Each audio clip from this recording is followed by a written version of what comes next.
In today's video, we will cover two of the most horrifying cave tragedies.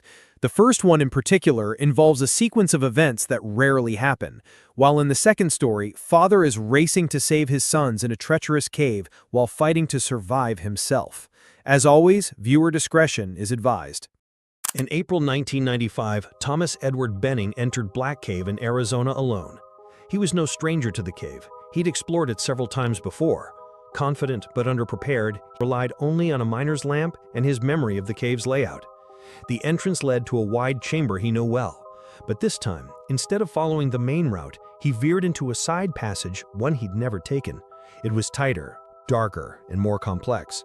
For nearly an hour, he crawled and climbed through winding tunnels until it hit him. He was lost in a cave. He tried retracing his steps, but every passage looked the same. The maze had closed around him. And then his lamp began to flicker. Panic set in. Moments later, his only source of light went out, plunging him into total darkness.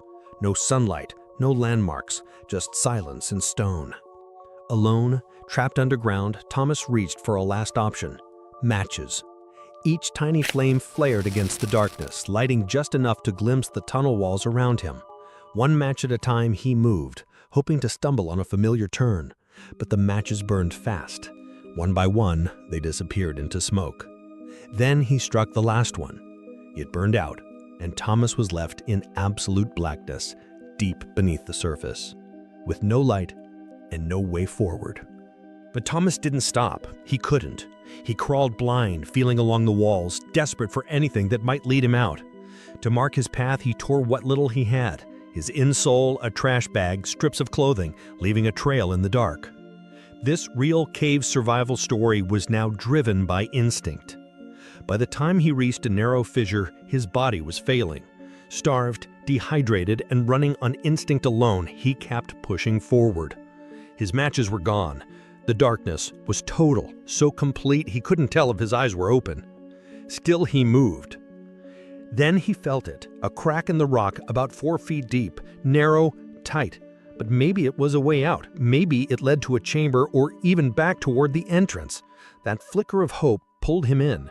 He slid feet first into the fissure, trying to ease himself down carefully, feeling for a ledge. But as his hips dropped past the tightest point, everything changed. He got stuck. The stone clamped around him, hips jammed, arms pressed tight. The walls held him in place like a vice. He tried pushing up, but he had no leverage. He kicked, trying to break free, but the harder he fought, the deeper he slipped. The cave exploration gone wrong had turned into a deadly trap. The jagged rock dug into his sides. Every movement stole more strength. Panic crept in, but it had nowhere to go. He was alone, trapped in a stone coffin, wedged too tightly to breathe freely, too far in to escape. The cave had him now. Thomas was trapped, and there was no way out. His arms, drained from hours of crawling, had nothing left to give. He clawed at the stone, fingers trembling, nails scraping uselessly against the jagged walls. His legs were pinned. His body, once full of purpose, was now locked in place by the cave that had lured him in. He tried to shout, but his voice, hoarse and weak, vanished into the dense silence. No echo, no answer, just stillness.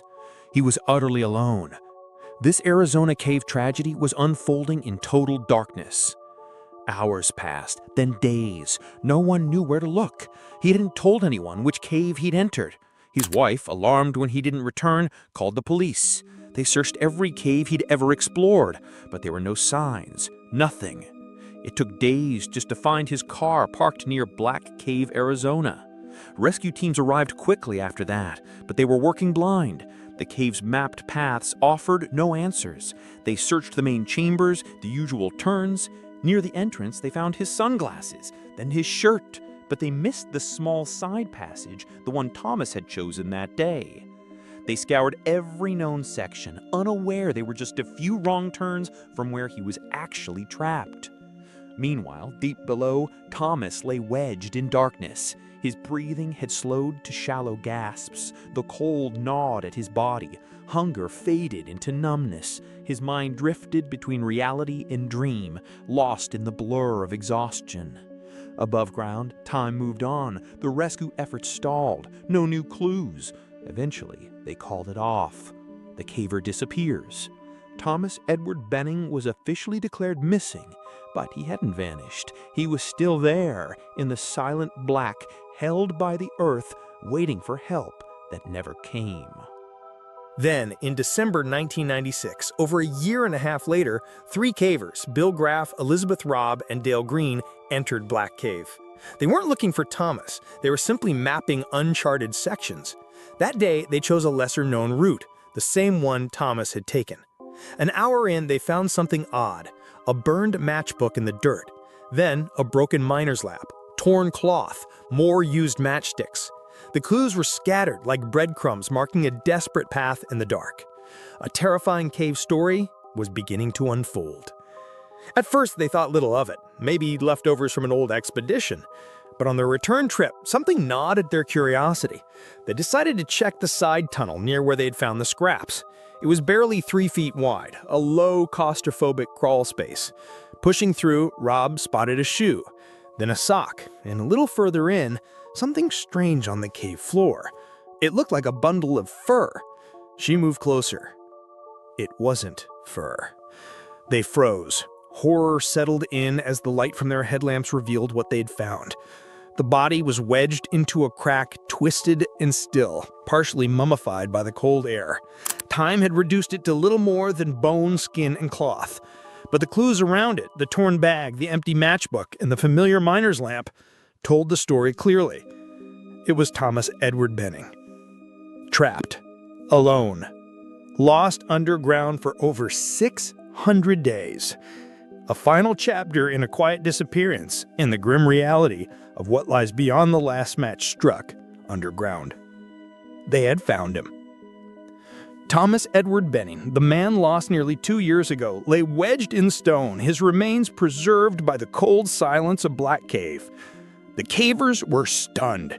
They'd heard the name, seen the flyers, known the story. Now here he was, buried in shadows no rescue team had ever reached. They took photos of the scene and retrieved a set of keys for identification. On the rock nearby, they noticed deep claw marks, evidence of Thomas's final struggle. He had fought until the end, scraping at the walls that refused to let him go. Before leaving, they placed reflective markers to mark the path and made their way back to the surface. He had been trapped for 20 months in the same cave he once explored with confidence. Had the original search teams known about the hidden tunnel, had they called in local cavers who knew the route, maybe things would have ended differently. But no one found him, not in time.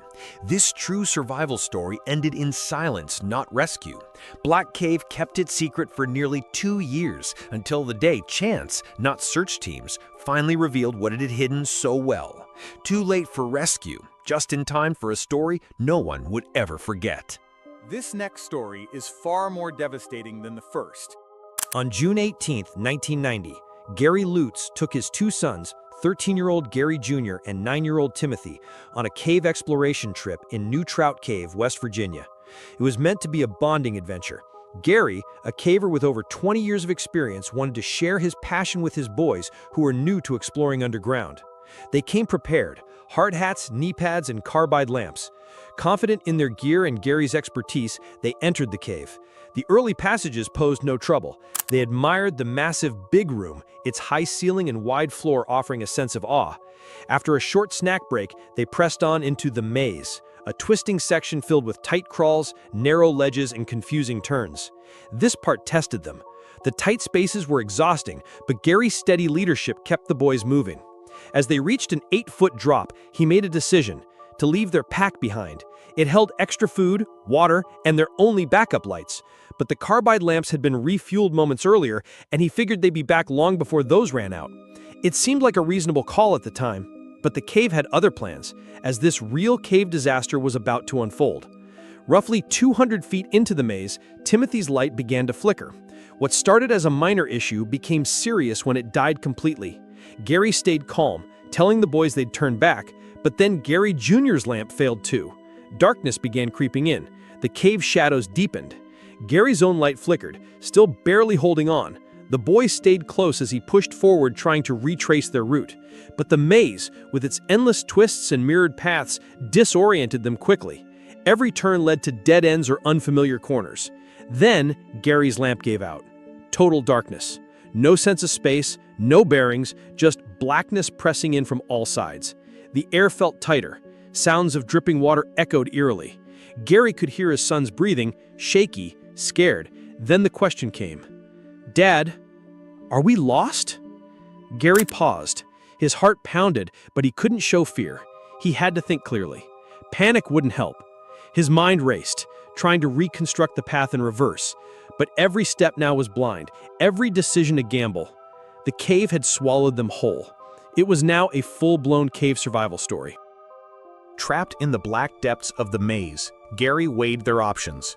Crawling back to the pack blindly was too risky. They had no way of knowing which way to go. He gathered spent carbide from their lamps, scraped together a few remaining pellets, and did something desperate. Using urine in the water chamber, he managed to get one lamp working. Crude, but effective. The faint glow gave them just enough light to move. They found a small chamber to rest in.